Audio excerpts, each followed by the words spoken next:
Got something interesting to show you guys.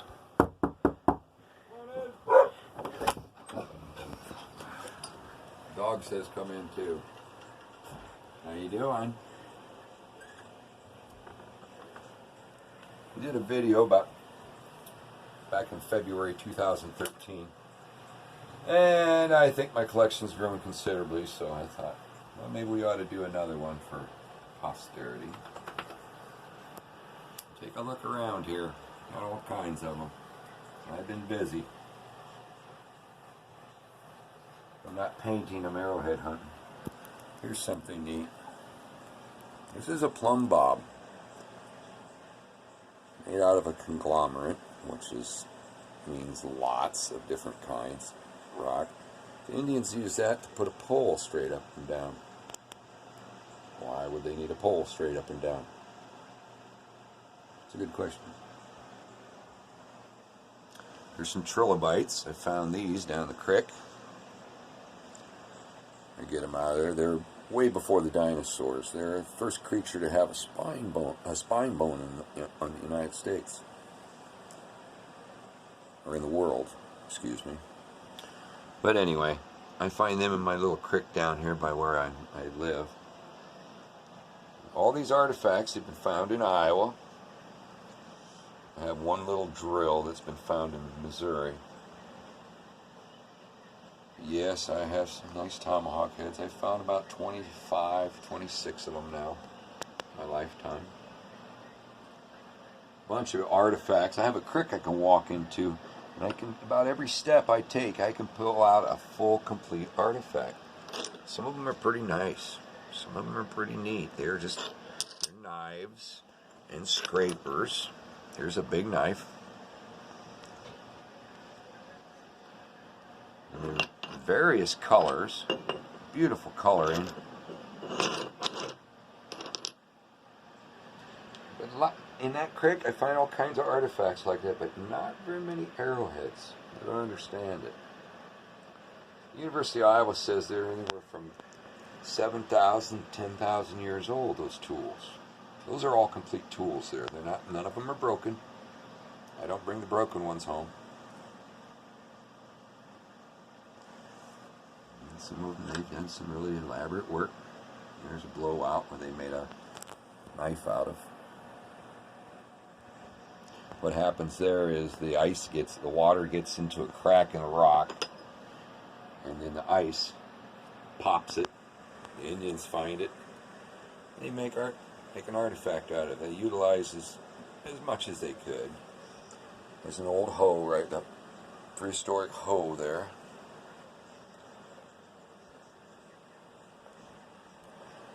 And all kinds of this stuff. It builds up. Kind of gets in the way in a small house. That's Indian pottery right there. That's all the pottery I found. And in there you can see, sometimes you find different stuff out there in the fields. Pieces of gun. A piece of gun. There's another piece of gun. And this is just a bunch of the old pottery that they made. They fired it on one side black when they turned it upside down on the fire. That was a good piece there. They're smart enough to know that. The thick part, see, they did the bumps. Bump, bump, bump, bump. The thick part they put holes in so it wouldn't burst in the fire. And lots of it. Lots of it. So. But yeah, take a look around. It's large amounts. It's probably kept me out of a lot of trouble.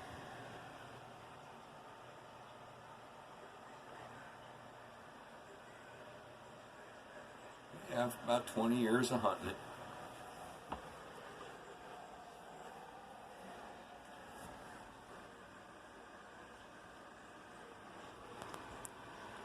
Find Indian beads.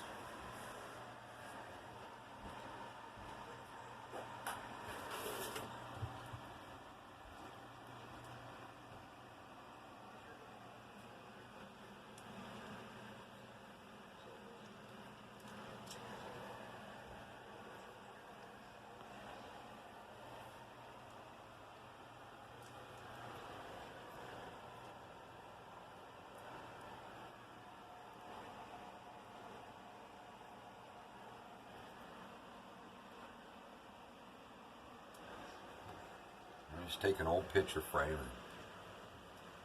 put red felt in it, because most of my arrowheads are, I'm from the area with Burlington shirt, white, as you can tell. Shows up better with a red background. Tried the other colors, they don't really work. Here's a set of beads I found. I had to restring them. I found them all beside the river, Skunk River, in Iowa. They're a catlinite bead. That's one of my good possessions. But yeah.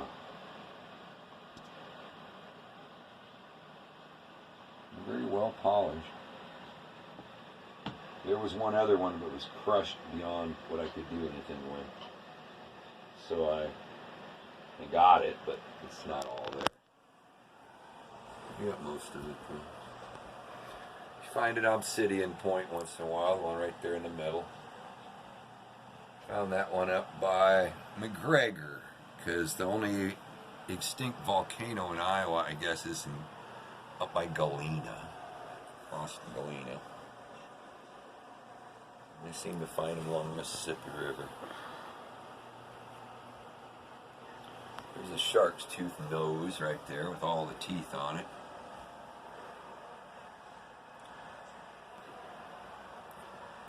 They're not from around here.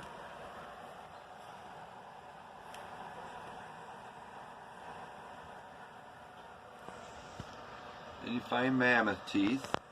There's one there found in the sand. The one beside it's a really big one. Have to pardon the shadow there. A friend of mine found that one. Knew what it was from looking at the one I had, so he knew what he had. There's a blowfish there behind it, but it's not from around here. Kind of a little museum, this place here.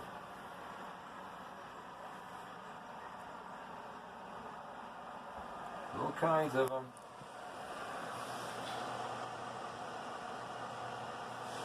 Some of them are quite valuable if you go by the value. They're worth more if you find them yourself. There's pendants. There's a steel arrowhead right there. See the glare right there? It's a steel arrowhead right in the middle. Back when the settlers showed up, they traded the Indians for I don't know what, but they give them steel arrowheads. They last longer than a rock arrowhead.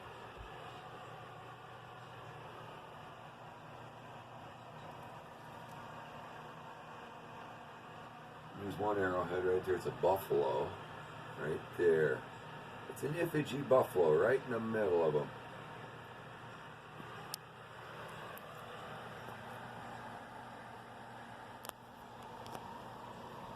See what time it is.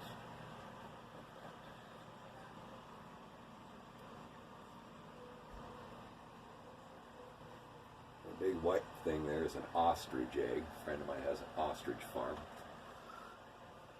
Gives me an ostrich egg. It's empty. Like one big omelet.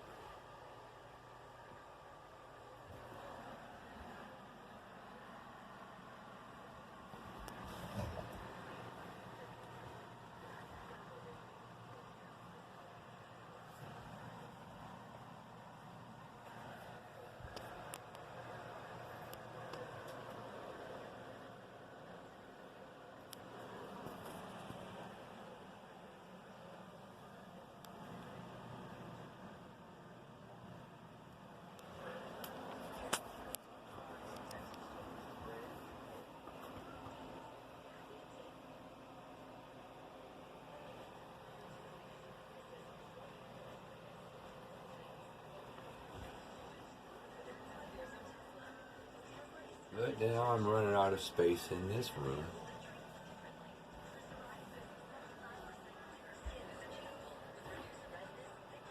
There's some really nice ones right there.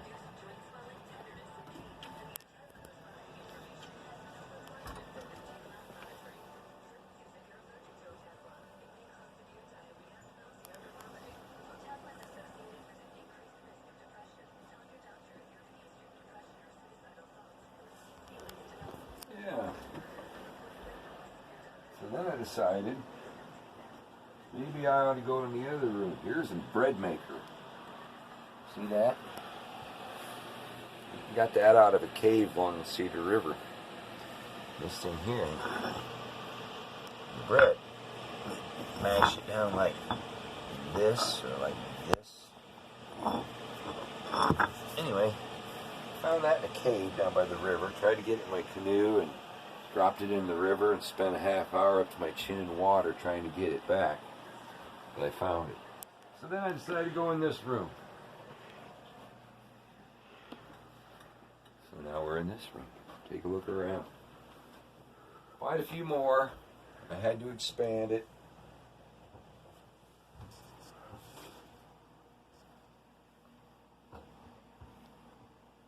A lot of glass.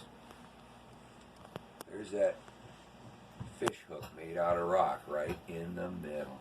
I've never seen one before. They're usually made out of bone.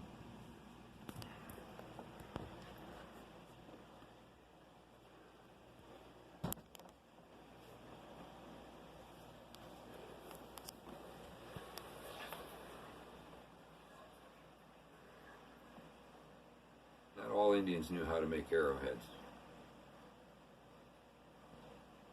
The ones that did know how to make arrowheads were probably considered a quite wealthy person, because you had to have them to get your food,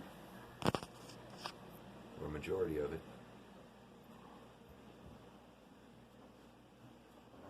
I don't know what the Indians did in the winter.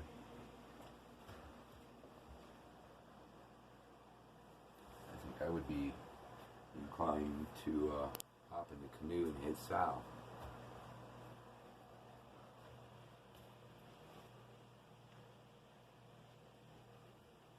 Yep, 20 years on arrowheads. I just use that as an even number. Could be more. I don't know. Some days I go, I don't find anything. Some days I go and I find a pocket full.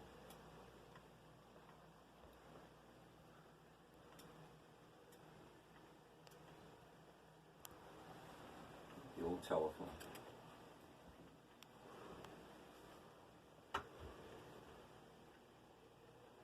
Right there, you come into probably the end of it. All I got is tools in that wall. My grandfather had a bunch of old tools before electricity out in the building, so he just took some barn board, put them on the wall, and hung them there. We got an old wood stove right here in front.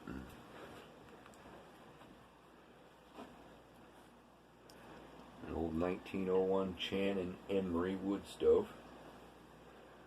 My grandparents bought it about 1930. And there it sits. Some of these tools in the wall, I don't even know what they are. Haven't figured them out yet, some of them.